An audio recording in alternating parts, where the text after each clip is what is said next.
साथियों, आर्या सक्सेस मंत्र में आपका स्वागत है। हम लोग झारखंड समान ज्ञान का एक सेशन लेकर आए हैं। इसमें हम लोग टॉप 50 सेट का हम लोग पढ़ेंगे। ये सेट फर्स्ट है और प्रत्येक सेट में जो है ना जेएसएससी के सिलेबस के अकॉर्डिंग 40 क्वेश्चन रहेगा। जेएसएससी सीजीएल में जो है ना 40 क्वेश्चन पूछा जाएगा, वही 40 क्वेश्चन के अकॉर्डिंग ही हमने इस वीडियो को लाया है, जो कि आपका जेएसएससी सीजीएल, झारखंड दरोगा, जितने भी एग्ज़ाम है जेएसएससी संबंधित सारे एग्ज़ाम के लिए यह रामबाण साबित होगा। ये मेरी गारंटी है, इसलिए आप हर एक वीडियो को देखिए। और हाँ, जो वीडियो देखने के बाद आपको जो क्वेश्चन याद ये नहीं रहने लायक होगा उसको आप नोट भी करते जाएँ, क्योंकि शॉर्ट नोट्स बार बार बोल रहे हैं, शॉर्ट नोट्स बनाना बहुत ही ज़रूरी है। अगर आप शॉर्ट नोट्स नहीं बनाओगे तो आप सफल जल्दी नहीं हो पाओगे। ठीक, इसीलिए आप शॉर्ट नोट्स बनाते चलना है। जो भी आपको समझ में नहीं है उसको स्टार देके लिखते चलना है कॉपी में। इसलिए जब भी आप वीडियो को देखें तो नोटबुक और पेन लेकर ही बैठें, तभी इस वीडियो को आप देखें। ठीक, धन्यवाद। चलिए हम लोग अब स्टार्ट करते हैं पहला सेट में। तो पहला क्वेश्चन ये मल्टीपल चॉइस क्वेश्चन है, जिसमें कि 4 ऑप्शन आपको दिया रहेगा, उसमें से कोई एक ऑप्शन शुरू होगा या जो सही होगा। यह जो है ना session JPSC prelims, JSSC CGL and सचिवालय, दरोगा, एक्साइज पुलिस, जेटेट, झारखंड कक्षपाल, वनरक्षी, Jharkhand police, Jharkhand radio operator आदि जितने भी जेटेट हो गया, जितने भी एग्जाम है झारखंड संबंधित सभी एग्जाम के लिए बहुत ही इंपॉर्टेंट सेशन है। ठीक, तो चलिए शुरू करते हैं। ये पहला प्रैक्टिस सेट का पहला क्वेश्चन बोल रहा है कि पहला क्वेश्चन कह रहा है कि मुंडा शासन व्यवस्था में खूंट का क्या अर्थ होता है? सिर्फ खूंट। तो खूंट का ऑप्शन में दे दिया गाँव, भूमि, घर, परिवार। तो जल्दी से इसका कमेंट बॉक्स में आंसर लिखना है। आपका कितना सही होता है वो आप ज़रूर है कि कमेंट बॉक्स में ज़रूर लिखिए, ताकि मुझे आपकी तैयारी का अंदाज़ मिल सके कि आपकी तैयारी कैसा है। तो आपका जितना सही होगा आप ज़रूर लिख के लास्ट में कमेंट बॉक्स में ज़रूर लिखिएगा। तो इसका आंसर हो जाएगा परिवार, यानी डी नंबर इसका आंसर हो जाएगा। खूंट का अर्थ क्या होता है?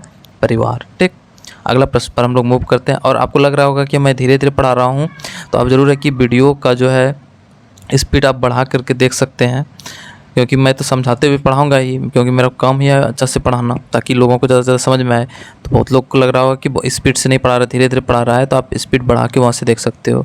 ठीक, चलिए दूसरा प्रश्न पर आते हैं हम लोग। बोल रहा है कि किस नागवंशी राजा को नागवंश का आदि पुरुष माना जाता है? आदि पुरुष माना जाता है। ऑप्शन में दे दिया है, एक नंबर फनी मुकुट राय, दूसरा दिया है प्रताप राय, तीसरा है रघुनाथ शाह, चौथा है दुर्जन साल। तो यानी आदि पुरुष यानी प्रारंभिक पुरुष यानी नागवंश का प्रथम स्थापना किसने किया था? यही क्वेश्चन को घुमा के दे दिया। क्वेश्चन पूछेगा नागवंश का स्थापना किसने किया था, तो यहाँ पे पहला राजा कौन था नागवंशी का, या यहाँ पे आदि पुरुष दे दिया। आदि पुरुष मतलब पहला प्रथम पुरुष यानी प्रथम राजा यानी पहला नर राजा। तो कौन होगा? फनी मुकुट राय, यानी ए नंबर इसका आंसर सही है। हम लोग अब तीसरे प्रश्न पर आते हैं। तो तीसरा प्रश्न बोल रहा है कि राज्य मंत्री परिषद की नियुक्ति कौन करता है? यानी मंत्री, कोई भी राज्य में मंत्री परिषद का नियुक्ति कौन करता है? ऑप्शन में दिया मुख्यमंत्री, राज्यपाल, न्यायाधीश, इनमें से कोई नहीं। तो याद रखना कि इसका जो कौन करता है, राज्यपाल करता है। राज्य मंत्री परिषद की उसको शपथ कौन दिलाता है? तो राज्यपाल। ठीक, यानी नियुक्ति कौन करता है? तो राज्यपाल, यानी बी नंबर आंसर सही होगा। चौथा देखते हैं कि मांझी शासन व्यवस्था में गांव का प्रहरी के रूप में कौन कार्य करता है? गांव का प्रहरी के रूप में। तो ऑप्शन दे दिया चौकीदार। तो चौकीदार ध्यान देना कि ये ना पुलिस की तरह कार्य करता है। चौकीदार का गांव में जो है मांझी शासन व्यवस्था में पुलिस की तरह का कार्य करता है, तो ये नहीं होगा।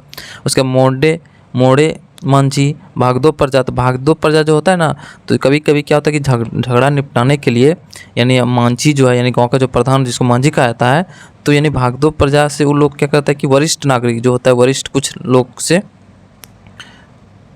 सलाह लेता है। ठीक ना, उसी वरिष्ठ नागरिक को यानी बुजुर्ग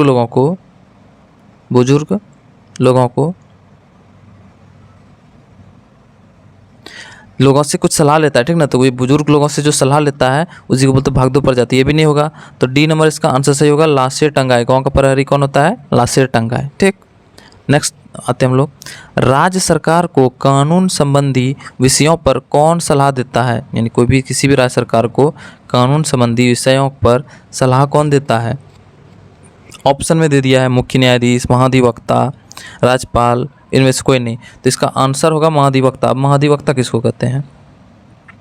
अनुच्छेद 165 में ध्यान देना, अनुच्छेद भी याद रख लेना है कि अनुच्छेद 165 में कहा गया है कि प्रत्येक राज्य में एक महाधिवक्ता होगा, जो है ना सुप्रीम कोर्ट में जिस तरह से महान्यायवादी होता है, उसी तरह से ये इसी के समान होगा। राज्य का यानी महाधिवक्ता होता है, जो कि सरकार का कानून अधिकारी होता है, ठीक ना। इसका काम यानी महाधिवक्ता है ये, इस कानूनी यानी इसका काम क्या है, सरकार को कानूनी जानकारी देना, ठीक। तो अनुच्छेद 165 में ऐसा कहा गया है। तो यानी ध्यान देना कि सलाह कौन देगा, कानून संबंधी विषयों पर सलाह कौन देगा, तो महाधिवक्ता देता है। किसको? राज्य सरकार को, ठीक। उसके बाद नेक्स्ट देखते हैं 6ठा नंबर प्रश्न है कि खड़िया जनजाति में मुख्यतः कितने प्रकार की होती है। खड़िया जनजाति मुख्यतः कितने प्रकार की होते हैं। तो ऑप्शन में दे दिया है 2, 3, 1, 4, ठीक। तो क्या होगा इसका आंसर? तो इसका आंसर होगा 3। ध्यान देना 3 होता है। कौन कौन लिख देते हैं? पहाड़ी खड़िया, दूसरा दूध खड़िया, और तीसरा होगा ढेलकी खड़िया, ठीक। ये 3 खड़िया का यानी प्रकार है। खड़िया जनजाति के मुख्यतः कितने प्रकार के होते हैं? तो 3, पहाड़ी खड़िया, दूध खड़िया और तीसरा ढेलकी खड़िया, ठीक। ये एकदम लिख लेना है, नोट कर लेना है। अब हम लोग अगले प्रश्न पर मूव करते हैं। यानी 7वां नंबर क्वेश्चन है कि किस जनजाति में शासन व्यवस्था में मुखिया को गौटिया कहा जाता है। यानी कौन सी जनजाति में ऐसा कहा जाता है कि मुखिया को गौटिया कहा जाता है। ऑप्शन में दे दिया है किसान, खोंड, कोल, खरवार। तो क्या होगा इसका आंसर? जल्दी से कमेंट बॉक्स में लिखना है।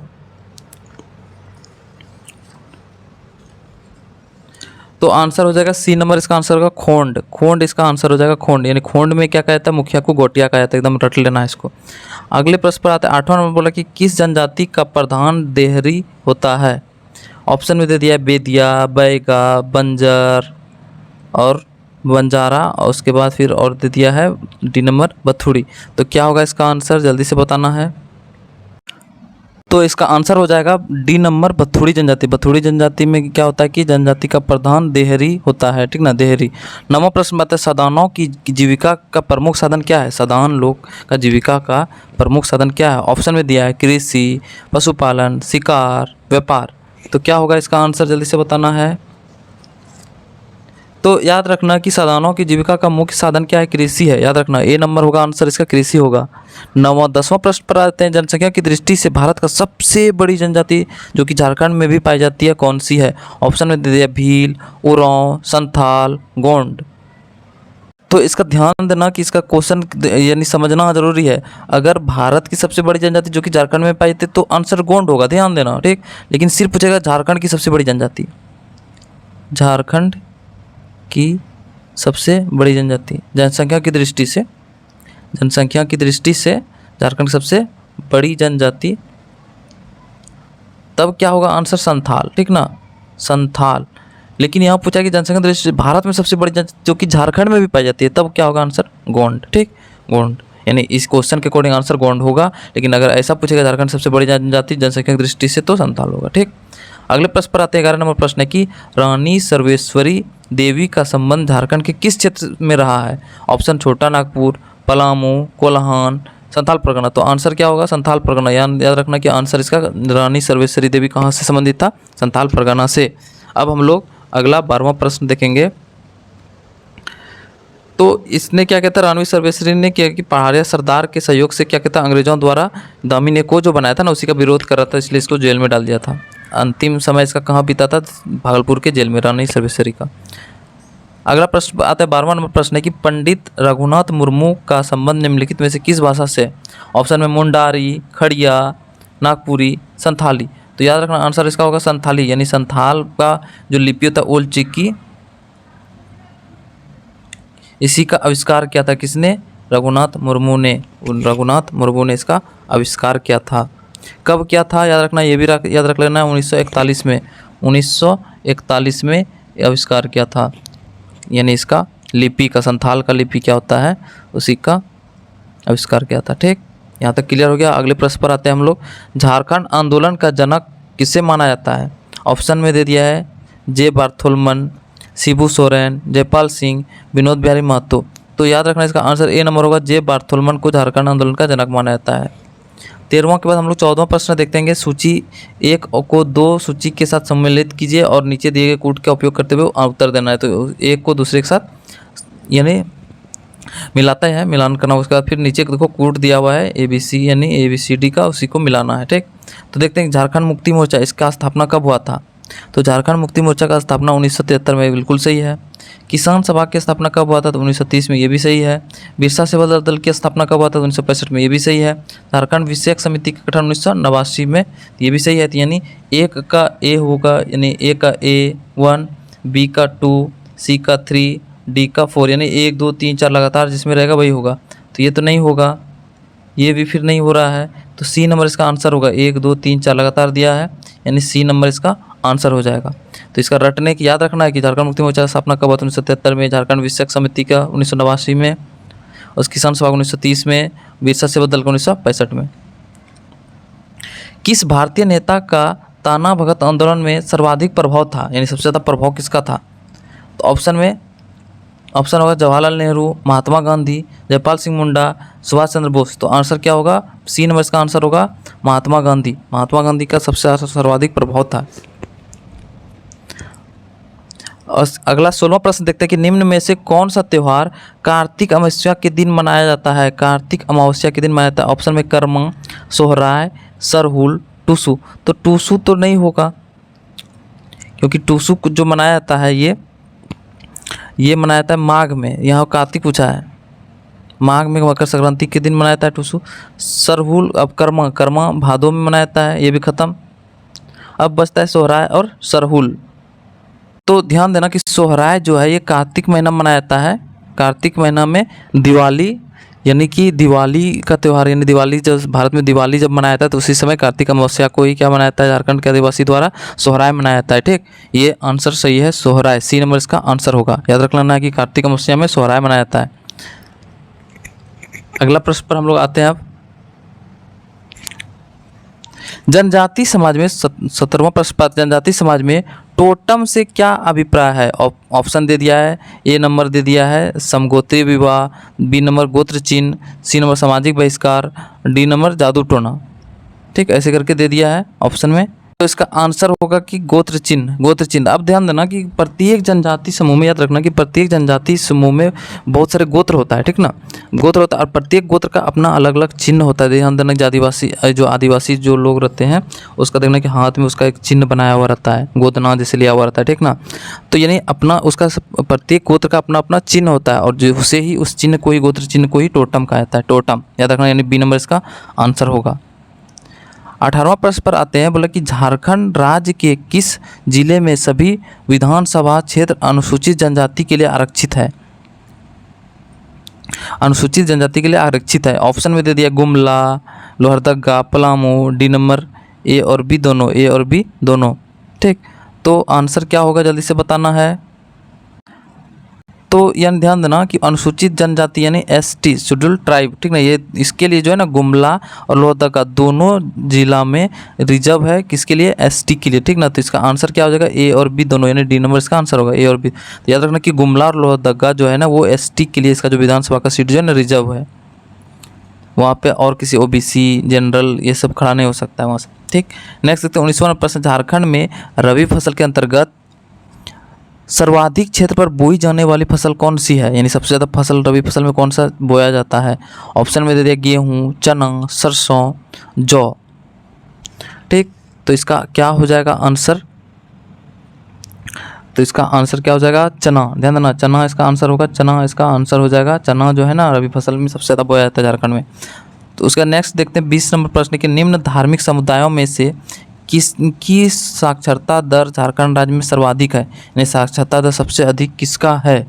ऑप्शन में दे दिया A number Hindu, B number ईसाई, C number Sikh, D number मुस्लिम। ठीक ना, तो किसका ज़्यादा होगा? तो ध्यान देना कि सिख का सबसे ज़्यादा होगा। सिख का जो है सबसे ज़्यादा होगा, 87.8% है साक्षरता दर सिख का। कहाँ? झारखंड में, सिर्फ झारखंड में। बोला कि किसकी साक्षरता दर सबसे अधिक? तो सिख का। कितना? 87.8%। ठीक, तो इसका सी नंबर इसका आंसर हो जाएगा। नेक्स्ट प्रश्न पर हम लोग आ जाते हैं। बोला कि निम्न में से कौन सा सुमेलित नहीं है? ऑप्शन में दे दिया है, यानी आपको कौन सा सुमेलित नहीं, यानी मिला हुआ कौन सा नहीं है। मुंडारी प्राइमर जेसी विटली लिखा हुआ है, मुंडारी ग्राम ए नोट्रेट लिखा हुआ है, सोसा बोंगा जगदीश त्रिगुणायत लिखा है, आदिवासी सकम रामदयाल मुंडा लिखा हुआ है। याद रखना इसका जो है ना बहुत इंपॉर्टेंट प्रश्न हो जाता है ये कि आदिम शकम जो है ये जयपाल सिंह मुंडा लिखा है, एकदम रट लेना है इस बुक को। सिंह मुंडा, जयपाल सिंह मुंडा ने लिखा है। तो आदिवासी शकम किसने, जयपाल सिंह मुंडा, ये एकदम रट लेना है किताब। और ये सब भी तो रट लेना है। यानी मुंडारी प्राइमर कौन लिखा है, जेसी विटली ने। मुंडारी ग्राम ए नोटेट ने लिखा है, सोसा बोंगा लिखा है, जगदीश त्रिगुणायत ने लिखा है। और आदिम शकम यानी ये वाला गलत होगा, यही वाला बोला कौन सा सुमेलित नहीं है, तो यही वाला सुमेलित नहीं है डी नंबर, क्योंकि आदिवासी शकम जो है ना जयपाल सिंह मुंडा ने लिखा है। ठीक, अगला प्रश्न देखते हैं। निम्न में से किसे मंदिरों का गांव कहा जाता है? ऑप्शन में दे अंजन ग्राम, बी उसका बी नंबर इटखोरी चतरा में है, अंजम ग्राम गुमला में है, मलूटी दुमका में है। ठीक, तो क्या होगा इसका मंदिरों का गांव किसको कहता है? मलूटी को। एकदम सी नंबर इसका आंसर होगा मलूटी, ये दुमका में है। उसका 23वां नंबर को निम्न में से कौन सा एक झारखंड का प्राचीनतम वाद्य यंत्र है? ठीक, ऑप्शन में दे ए नंबर मांदर, उसका बी नंबर दे दिया है नगाड़ा, सी नंबर दे दिया है बोल, डी नंबर दिया है धामसा। ठीक, तो सी 23 का क्या होगा आंसर, जल्दी से बताना है। तो मांदर होगा। याद रखना कि मांदर जो है ना झारखंड का सबसे प्राचीनतम वाद्य यंत्र है, ठीक ना, जिसका प्रयोग सभी झारखंडी समुदाय के लोग करते हैं, मांदर का। ठीक ना, तो इसका आंसर ए नंबर इसका आंसर हो जाएगा मांदर। उसका 24 नंबर क्वेश्चन, निम्न में से कौन सा मंदिर एक प्रख्यात तंत्रपीठ है? ऑप्शन में मौलिक्षा मंदिर, बी नंबर उमा उग्रतारा मंदिर, सी नंबर माता चंचला देवी, डी नंबर नौलखा मंदिर। तो क्या होगा इसका आंसर, जल्दी से बताना है। तो इसका आंसर हो जाएगा माँ उग्रतारा मंदिर, बी नंबर इसका आंसर हो जाएगा माँ उग्रतारा मंदिर। ठीक, अगला प्रश्न पर आते हैं कि 25वां सिमडेगा का राम रेखा मेला जो है ना प्रतिवर्ष पूर्णिमा के दिन आयोजित किया जाता है कहाँ? मतलब कि कौन सा, बोला कि प्रतिवर्ष पूर्णिमा के दिन, यानी कौन सा माह में आयोजित किया जाता है? सिमडेगा का जो राम रेखा मेला है वो कौन सा महीना में पूर्णिमा के दिन आयोजित किया जाता है? ऑप्शन में दे दिया है ए नंबर चैत, बी नंबर कार्तिक, सी नंबर सावन, डी नंबर माघ। तो इसका आंसर क्या हो जाएगा? इसका बी नंबर आंसर को कार्तिक पूर्णिमा में मनाया जाता है। याद रखना कि सिमडेगा में राम रेखा मंदिर, तो बहुत बार क्वेश्चन पूछा था कि राम रेखा मेला कहाँ का मेला है, तो सिमडेगा का। और ये कब मनाया जाता है? कार्तिक पूर्णिमा के दिन। उसका 26वां नंबर देखेंगे, नचनी क्या है? ऑप्शन में नृत्य, लोकगीत, चित्रकारी, इनमें से कोई नचनी क्या है? नृत्य है। आंसर ए नंबर इसका आंसर हो जाएगा। अगला हम लोग 27वां नंबर क्वेश्चन देखेंगे कि मुंडारी फोक टेल नामक पुस्तक किसने लिखा है? मुंडारी फोकटेल जो पुस्तक है वो किसने लिखा है? पीके मिश्रा ने, रामदयाल मुंडा ने, एस सी राज ने, ए.के. झा ने। तो क्या होगा आंसर, जल्दी से बताना है। तो पीके मित्रा ने लिखा है, PKMITRA, मिश्रा नहीं होगा यहाँ पे, मित्रा होगा। ठीक, पीके मित्रा ने लिखा है। तो यार ए नंबर इसका आंसर हो जाएगा। मुंडारी फोकटेल किसने लिखा? पीके मित्रा ने। अगला देखते हैं हम लोग प्रश्न 28वां प्रश्न है कि ईसाई मिशनरी द्वारा छोड़को रने मारे हॉपडाम रेखाक किस लिपि में लिखी गई पुस्तक है? ऑप्शन में दे दिया है Ol Chiki, B number Roman, C number Devanagari, D number इनमें से कोई नहीं। तो ध्यान देना है कि ये जो है छोड़को रने मारे हॉपडाम रेखाक, ये जो है ईसाई मिशनरी द्वारा लिखा गया है, ईसाई मिशनरियों द्वारा लिखा गया है। तो अब तुम ही सोचो कि ईसाई मिशनरी कौन सा भाषा में लिखा? ओलचिकी में लिखेगा नहीं, देवनागरी में लिखेगा नहीं, तो क्या बचेगा? रोमन में ही ना, क्योंकि इंग्लिश इन्हीं लोगों की वजह से लागू हुआ था। तो रोमन इसका आंसर हो जाएगा, बी नंबर इसका आंसर हो जाएगा। ठीक, उसके बाद 29वां प्रश्न देखते हैं। 29वां प्रश्न बोल रहा है कि चलो बादलों में छिप जाएं किसके द्वारा लिखित पुस्तक है? ऑप्शन में दिया है द्वारिका प्रसाद, राधा कृष्ण, योगेंद्र नाथ, शिवचंद्र शर्मा। तो किसने पुस्तक लिखा है? तो इसका आंसर हो जाएगा बी नंबर योगेंद्र नाथ ने पुस्तक को लिखा है। ठीक, योगेंद्र नाथ ने चलो बादल में छिप जाए योगेंद्र नाथ लिखा है। 30वां प्रश्न है कि सेवा विवाह निम्नलिखित में से किस जनजाति का प्रचलित विवाह है? ऑप्शन में दे दिया संथाल, मुंडा, बिरहोर, उपयुक्त सभी। तो क्या होगा इसका आंसर? सेवा विवाह किस में होता है? तो ध्यान देना है कि सारे जनजाति में, यानी ये संथाल में भी, मुंडा में, बिरहोर में, सब में होता है। तो क्या होगा आंसर? सब में सेवा विवाह आता है, तो उपयुक्त सभी, यानी डी नंबर इसका आंसर हो जाएगा, उपयुक्त सभी। उसके नेक्स्ट 31वां प्रश्न है कि झारखंड में किस शहर में सैनिक स्कूल स्थापित किया गया? ऑप्शन में यानी जमशेदपुर, हजारीबाग, तिलैया, रांची। तो इसका आंसर हो जाएगा सी नंबर तिलैया। तिलैया जो है ये कोडरमा में है, और यहीं पर क्या है, सैनिक स्कूल है, ठीक ना, सैनिक स्कूल। उसका नेक्स्ट देखते हैं हिंदी विद्यापीठ जो कि देवघर में है, की स्थापना कब हुई है। ऑप्शन में दे दिया 1929, 1934, 1938, 1948। तो इसका आंसर हो जाएगा ए नंबर 1929, यानी 1929 में देवघर में हिंदी विद्यापीठ की स्थापना हुई है, ठीक। उसके नेक्स्ट क्वेश्चन है कि तिलैया स्थित सैनिक स्कूल की स्थापना कब हुई है। ऑप्शन में दे दिया है, यानी सैनिक स्कूल ये तिलैया कहाँ है, कोडरमा में, अभी तुरंत बताए हैं, कोडरमा। अब इसका स्थापना कब है, ऑप्शन है 1943, 1963, 1968, 1971। तो ध्यान देना कि सैनिक स्कूल की स्थापना करने के पीछे क्या इसका एम क्या है, उद्देश्य क्या है। तो सैनिक स्कूल का जो है ना, यानी स्कूल यानी तिलैया कोडरमा में जो स्थित है, इसका जो स्थापना 1963 में हुआ है, ठीक ना। तो ऑप्शन बी नंबर इसका सही होगा।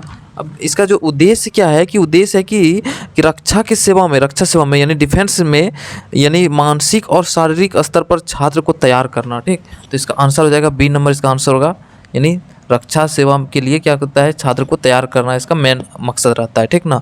अगला प्रश्न पर आ जाते हैं हम लोग 34 नंबर। झारखंड में सर्वाधिक वर्षा कहाँ होती है। तो ऑप्शन में दे दिया रांची, हजारीबाग, राजमहल, नेतरहाट। तो इसका डी नंबर आंसर होगा नेतरहाट में। सर्वाधिक वर्षा कहाँ होती है, नेतरहाट में, लातेहार के नेतरहाट में, ठीक।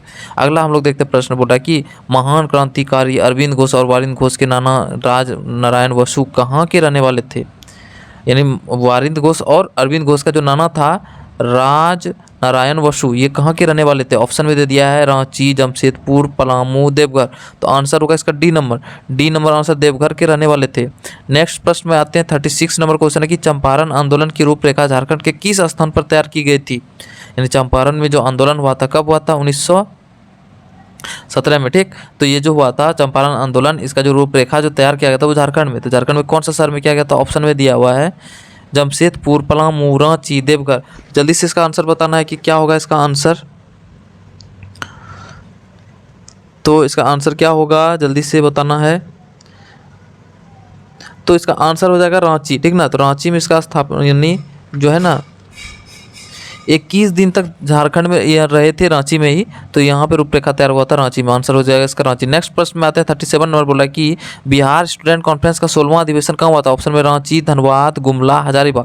तो इसका आंसर हो जाएगा डी नंबर, हजारीबाग में, यानी 16वां अधिवेशन हुआ था। इसकी अध्यक्षता किसने की थी। तो 16वां अधिवेशन जो हुआ था हजारीबाग में, इसकी अध्यक्षता सरला देवी ने की थी, श्रीमती सरला देवी ने इसकी अध्यक्षता की थी। अगला प्रश्न पर आते हैं 38वां प्रश्न कि मुंडा विद्रोह का प्रारंभिक स्वरूप कैसा था।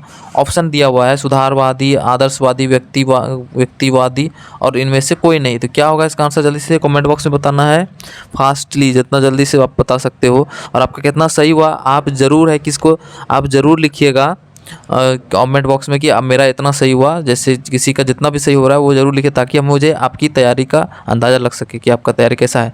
तो ध्यान देना, इसका आंसर 38 नंबर का आंसर होगा सुधारवादी। पहला जो प्रारंभिक स्वरूप कैसा था, सुधारवादी था। 38वां 39वां प्रश्न हम लोग देखते हैं कि संथाल विद्रोह से प्रभावित क्षेत्र कौन सा था। ऑप्शन में दिया हुआ है कोल्हान, पश्चिमी सिंहभूम, पलामू, संथाल परगना। तो इसका आंसर हो जाएगा संथाल परगना, यानी 1855 में जो हुआ था आंदोलन, यानी संथाल विद्रोह 1855-56 में हुआ था। तो ये कहाँ का क्षेत्र में हुआ था, संथाल परगना क्षेत्र में। ये अंतिम प्रश्न देखते हैं 40 नंबर क्वेश्चन, ये सेट का अंतिम प्रश्न। अंग्रेजों के विरुद्ध प्रथम विद्रोह किस क्षेत्र में हुआ था। ऑप्शन में दिया है सिंहभूम, संथाल परगना, पलामू, इनमें से कोई नहीं। तो 40 नंबर का आंसर क्या हो जाएगा, सिंहभूम में हुआ था। ध्यान देना, ढाल विद्रोह जो हुआ था ना, प्रथम अंग्रेजों के विरुद्ध जो प्रथम विद्रोह था ढाल विद्रोह, और ढाल विद्रोह कहाँ हुआ था, सिंहभूम क्षेत्र में। तो ऑप्शन ए नंबर का आंसर होगा सिंहभूम में ही हुआ था। ढाल विद्रोह का हुआ था 1767 में, 1767 में हुआ था। और कब तक हुआ था, 1777 तक। तो कितना साल हो गया, 10 साल। इसलिए इसको 10 वर्षीय युद्ध भी कहा जाता है। 10 वर्ष तक युद्ध हुआ था, 10 वर्षीय युद्ध, इसलिए इसको कहा जाता है, ठीक। ये था आज का सेशन। आपको कैसा लगा कमेंट बॉक्स में जरूर लिखिएगा। और वीडियो को हम लोग यहीं समाप्त करते हैं। ऐसे ही देखते रहिए वीडियो आर्य सक्सेस मंत्र हर एक वीडियो को, हंसते रहिए, मुस्कुराते रहिए, देखते रहिए आर्य सक्सेस मंत्र हर एक वीडियो को। धन्यवाद, जय हिंद।